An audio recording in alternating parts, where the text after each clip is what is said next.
My name is Prince Wide. I'm a technician in electronics and electrical engineering. I run a business under the name Oceans Digital. I'm the sole proprietor. I started this business whilst I was working for another company. I was working for Phoenix Photographics, where I was serving as assistant manager. So whilst I was working there, I started this business. So I was running it side by side whilst I was working and also running this business. I started this business in 2009, just laying the foundation. I started laying the foundation in 2009 when I was working for another company.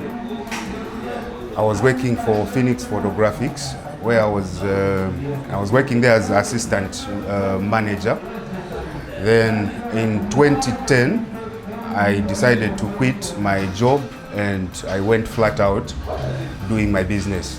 That time when I was starting the business, I did not set like a capital, so I depended on the salary that I was getting from where I was working. I started buying equipment from there bit by bit. Okay, equipment for repairs. I started buying bit by bit, and I was piling. I found a place in town where I managed to,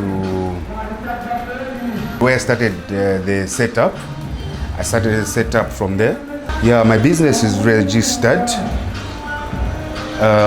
under the name Oceans Digital.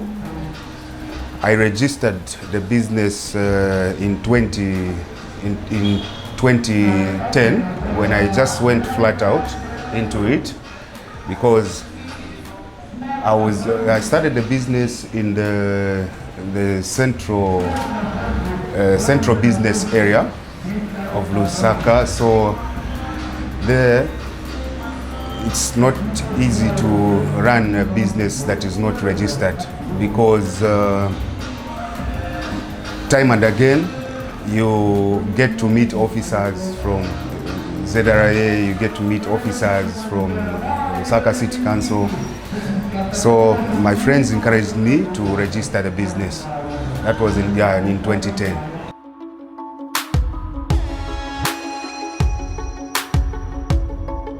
Okay, it's good to register your business, because if you want big contracts, you want to deal with companies in the corporate world, you need to be giving out receipts.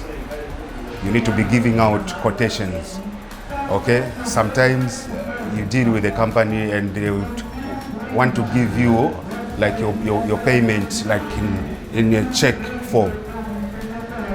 So you find that if you don't register your business, it will be difficult for you to deal with companies, because they need documentation.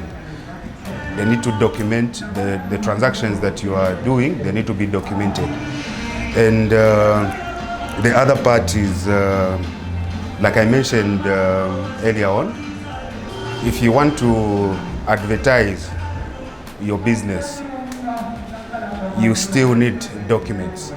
You need documentation.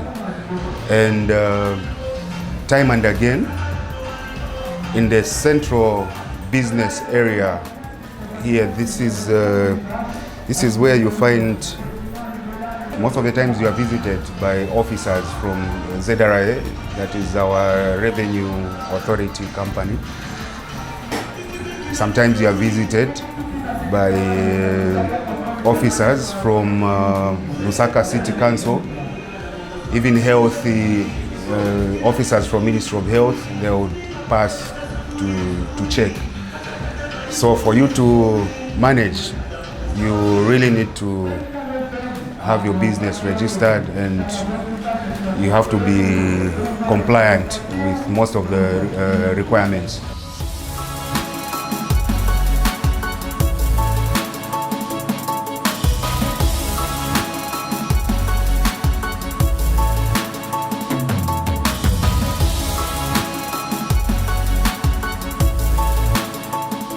Okay, the only challenge that I've faced is the availability of spare parts.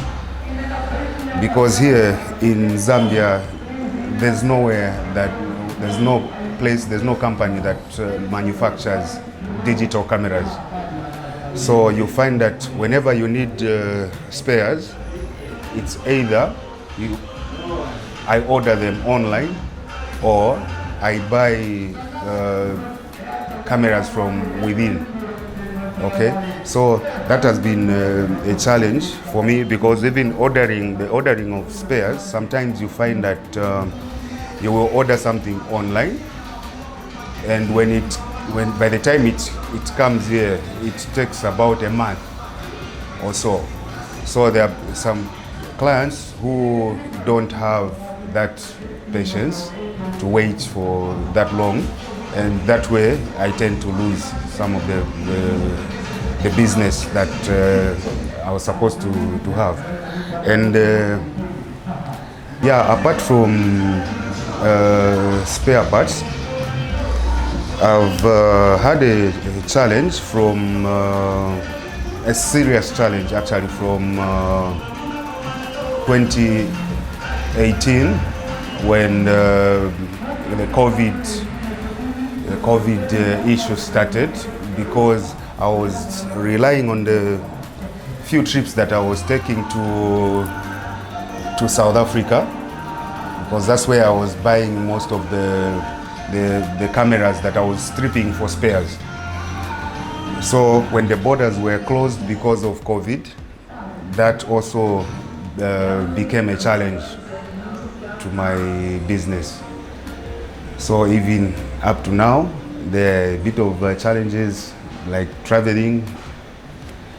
Okay, and that time before the COVID situation came to be, our money, the kwacha, was faring very well against the dollar. Okay, but when the COVID issue came in, we found that the kwacha is not, it's actually depreciated, making it difficult to travel and to buy some of the spares have become very expensive because of the value of the kwacha. Okay, yes, there is competition. I actually face competition because I'm not the only technician around, okay, and I'm not the only technician that repairs digital cameras. Okay, besides me, there are other guys that have been older in this industry, and I actually found them repairing cameras. So yeah, when I started, it was a challenge because it was not easy for me to compete with people who had already advanced in digital camera technology. So there is a lot of competition. I face competition even up to now, and not only from the technicians who repair digital cameras, but also from the techs who repair phones. Sometimes they attempt to work on cameras. Okay, so yeah, there is competition.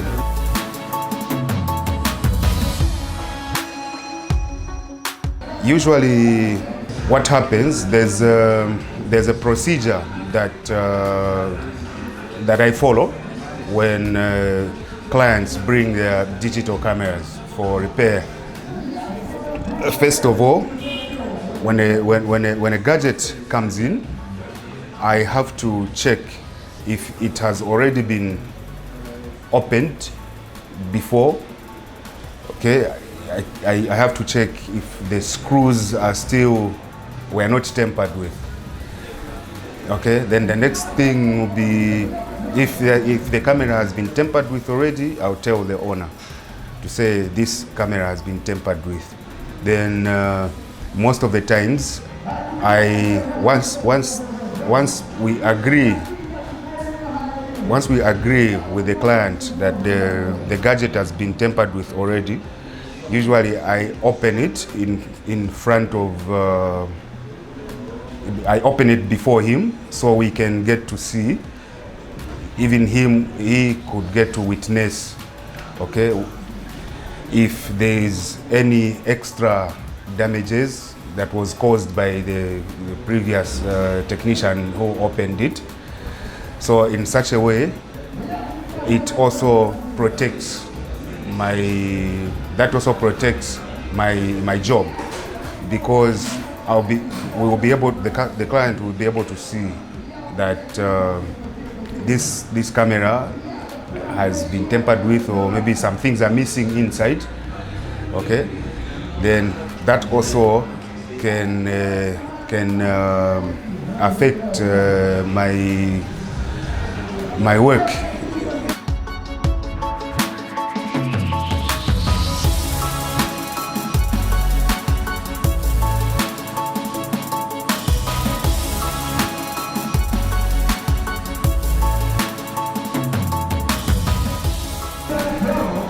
So after I have done the checkup, there's a price list. Okay, there's a price list that I've come up with, the one that bears faults and costs. Okay, so I'll look at the type of the digital camera. There are common faults that I have noted on my price list. So when a client comes, will refer to the price list to say if, for example, the camera fell down and there's a problem with the lens. Maybe the lens is not retracting, it's not going back in. I'll show the client to say this is giving us maybe a fault is indicated as lens error. Okay, so we will refer to the price list, and I will tell the client to say this fault, like lens error, this would be the amount, and just saying prices without that guidance. And in some way, the price list also helps me, because people don't feel robbed. Okay, they don't feel cheated unlike just telling them the price from nowhere. So after then, when the repairs are done, after we agree costs with the client, then I book the camera in, and next thing I'll put it on a job queue. Then when the time comes for repair, I'll work on it. Then once it's done, then I call the client to say your camera is ready, and that is some of the things that my work involves. Approximately, okay, cameras are in categories. Okay, we have what are called pocket cameras, those that can fit in your pocket, and there are some that more like they are semi-professional. Okay, those that we don't call them pocket cameras, but they are not professional cameras. Okay, those with lenses that do not come out, big lenses that do not come out, they are fixed lenses. And then there's another part that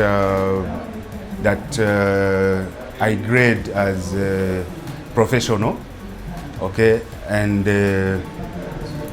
within the professional range, so the costs differ according to work. Some can take just to work on one camera, sometimes it can take maybe 20 minutes. Okay, maybe 20 minutes, 30 minutes or more, depending on the amount of damage or the amount of the fault it has. Sometimes it might even take days to figure out where the problem is. Yeah, so it depends. For some clients, I sometimes tell them you can sit there and wait as I work, because I know that I'll spend only maybe 15-20 minutes. But there are more complicated faults that require a lot of time. Okay, like 2 days, 3 days, or even a month. If we are waiting for parts to come that we ordered, so it might even take a month or two. Yeah.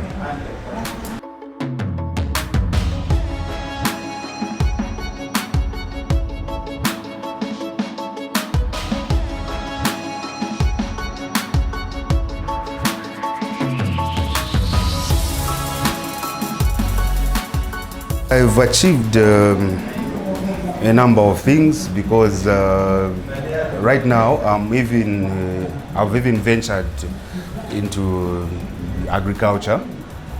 Okay, the same business is supporting other projects. I managed to build. Okay, I managed to buy a plot. Yeah, and yeah, those are some of the things that I've managed to do, yeah, through the same business that I'm running. Okay, on that one, I think the only thing that I'm lacking right now is advanced equipment for digital camera repairs. Okay, there's some equipment. There is equipment that I'm supposed to use maybe when I'm working on lenses.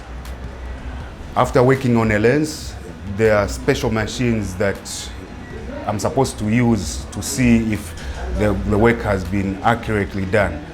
But so at the moment, I just use markers. I mark for accuracy. But yeah, if the government would come in, I think I would need equipment,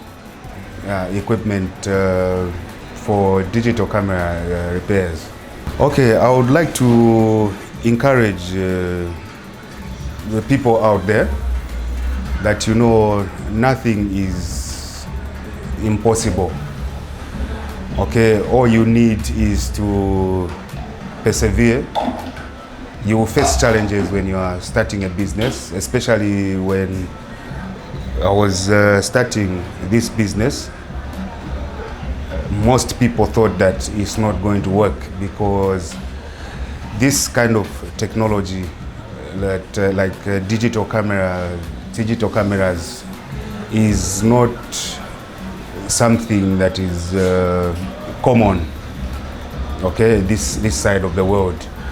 So I would like to encourage people that whatever business idea that you have, you just have to go out and try.